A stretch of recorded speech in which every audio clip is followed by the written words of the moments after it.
Malo le soi fo maua malo fo le langi mama le pa ia ma le lo lo te lo so tatnu lo maya o tala o mena tutupu i Samoa. I tātou tala tō mua, e fitu vai aso le ana tā pena ai le fautasi o le avivi e pei ona tā ua e le kāpeteni le fionga lole e fau uma i la taupo le au waa fautasi o le avivi o sa wini linga le nei o nei tala. O skai mi mua leo, bea a koe whafangu lea malalanga le avivi. Inga ua koe mangaku le pule ngā liu whai pule. O lea whianga ngeiro la kolua ia ale maulu o la ai. O ngā ua whai lewa singa kua kele o le malosi o le ngu. O le kupulanga lea. Ia o lea whianga lea o kua mua uka. Le si vaenga lea o le ngu ngei. Ia o ila kofo la ia wa kapenga inga e.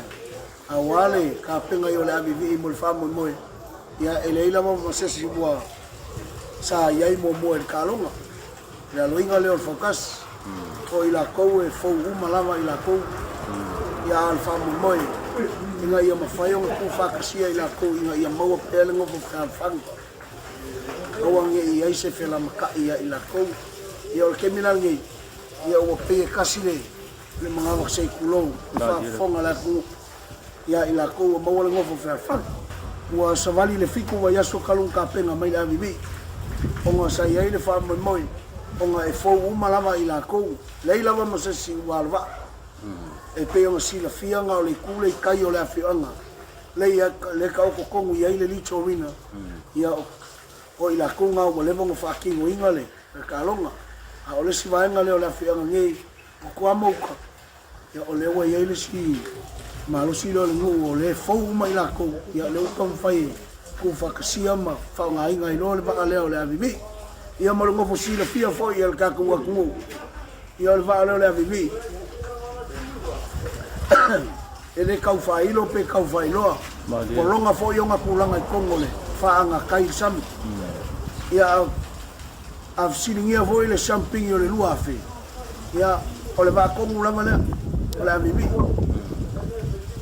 Wa falua foi nga foi mai la vivi mai le malo kele ai wila sa kalo foi le vale ia nga famu ko mai le nga le kele foi o misi ko sanga ma vai ia le ko manga kule ia fio ande pule nga lim fai pule do la ko lu ia ale maulu mo la aina sei ko fa fa kasi mai la vale vivi sei ko ia vaku lu ia ma fa nga inga no ka ma fa nga u fa pe nga le i yo lava kalonga lea. Isi o tātou tala, longa tonu whala nei vai aso leana mori mawinai ia le masia tu fo i o sina vaenga to i titi o le tu malowa i maunga numero tolu. E mamoli atu ia le lato sui.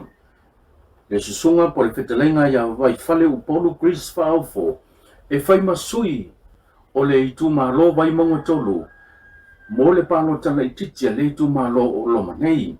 O le atau vale susunga ia vai fale upolu i lalo le fu ala banga fa fai pui ala ia tau tangata le HRPP o se papoponga le nei.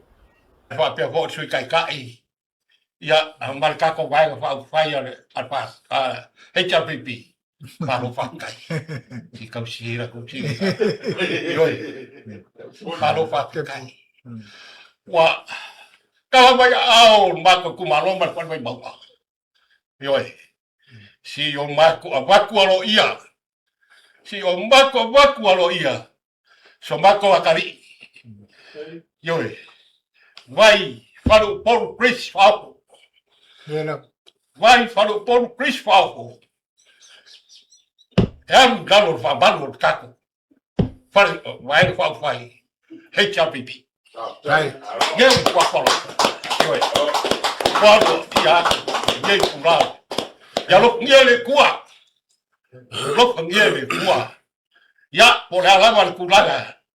Ya famu mo ya le kua so se ve alama ka ko ka fai ga imong ya.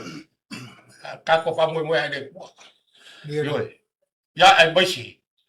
Le ka kalo ka yo ka ko wa fa fa ya. Kula e pasai le Maria ni gawi. Ya por ya pionga. Ale. Ale aro Maria ko.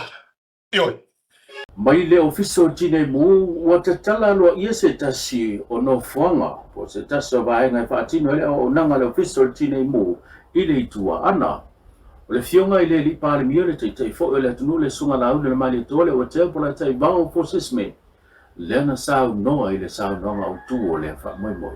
Au nanga whaatine i mu, e leo se au nanga laititi. Ma e leo se au nanga fau i mo Samoa, ua mawai atu vasa e fia, talu na tuto tasi le tunu. Sa iai le au nanga o tine i mu e feso soni, i tātou whalawe lave, tu tupu, whafose. Lono winga whai tātou te toi mai tau, o vatu, ma le ono sfulu tau sanga. Le tau awa mea whaatasi, le matanga luenga le nei o tine i mu.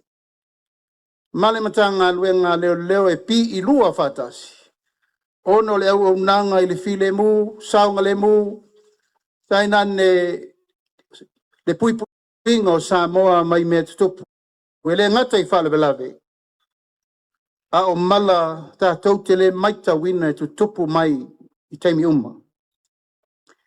Whawhitai ai, e le whangalo a fia i siona vao, i le tautua le matanga luenga, o tine mu sa asa ina le ngasu o le tai au.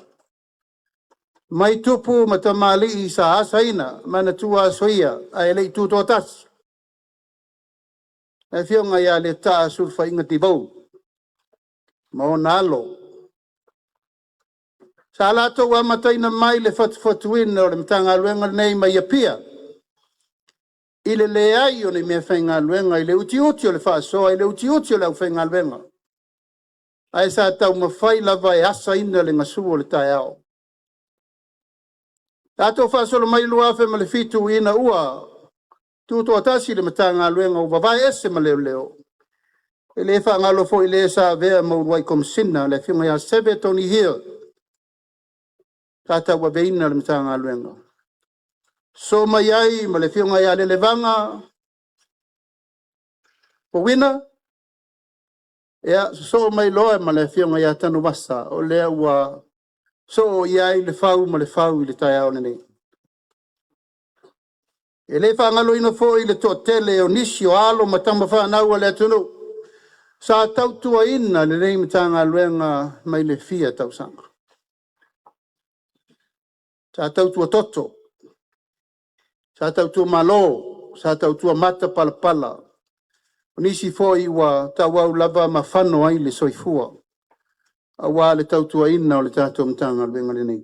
Mai whautasi lava le fio anga o toa mua, ua whailoa le kapeteni o le litorina e iei le swinga na ititi.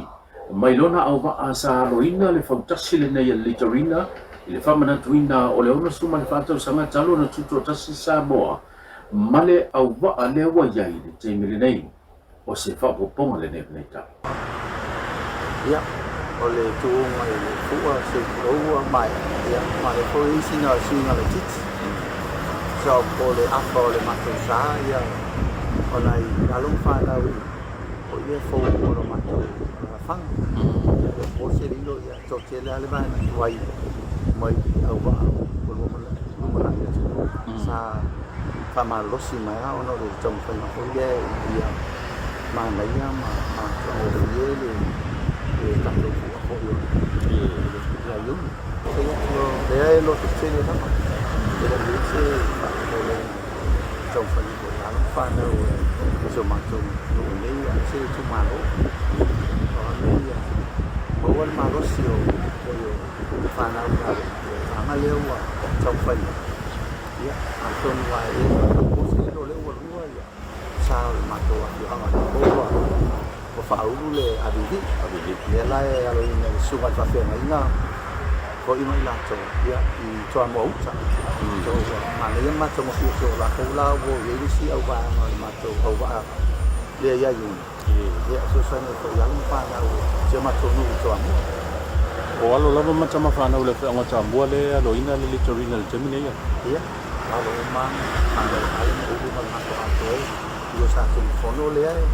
E alo ma matou sa te. Pa ori se sena o mo sa. E lo ko se iba yo le ya sa tau pai mai lava. Ma dia le Ia tau tuanga fo yo tatou malu. Ia fo ia buto e ese tofa. Então, a tua ale, vena. pulu pa malo ki ya ni se foi ta pa au ma ko ni ya foi fa ni wa mo sa no to tele le ta bo Male tātou tala muri muri, e silia male tō se lau lima su male wha awhi le au whai o le tino i tūpe, le ua sahi nia le malo Japani, wa tuina mai ilo na tau au e peso soni ai, mo le wha tonga tō manga mo e pōpuanga tia. O le o ngā tutono le neiva yaso na wha tino ele saini ngā lima e pei o na sahi nia e le ofisa po le ampasa le malo Japani sa mo nei, pa pia fo i le wha ulunga, o le fo i le wha tonga, le tō manga mo e pōpuanga tia le fionga ya Siliu Lina Jang. Ia le seleni e pei o na tuina mai ai le tau au sosoni le malo Japani. O whailoi se pepo whamatalanga mai le tō manga o e pōpuanga tia o le whaungaina le nei seleni le tō e whausia leo nisi o potua onga. Le ngata fo i leo se pōtu tusi e pe sosoni lea. Mo le hao tau bina o ilanto o lo tau sia ma wa ai ai tutono no whanga. O le Campus of Hope no whanga tō manga mo e pōpuanga tia i tuana i mato. O la ngona le whaafetai, lea na sao no iai ia le fionga le Prestene si le New Lina Jang, e whaafetai le malo Japani, mo le nei sosoni taua. Taua si le niu, o naunau ta inga ma ta penanga ma fuafuanga alua luma mao, o lo ta pena ma whaatatitia e le tō manga mo e pōpuanga tia. Ina ia awane i ngata, i le o langa tau ma whai ma le soi fuanga o lo iai le wha moe moenga, o whanau o lo tau fia le no fuanga. Ai o lātou manino, e mawhaifui ona lātou o le tūlanga i pio na o tau ina i le tele o whanau i tu tono o potua o ngai ese tu tono le atu nohu. Tātou whenua i le asua tai au le tau walunga, wha soi kuia.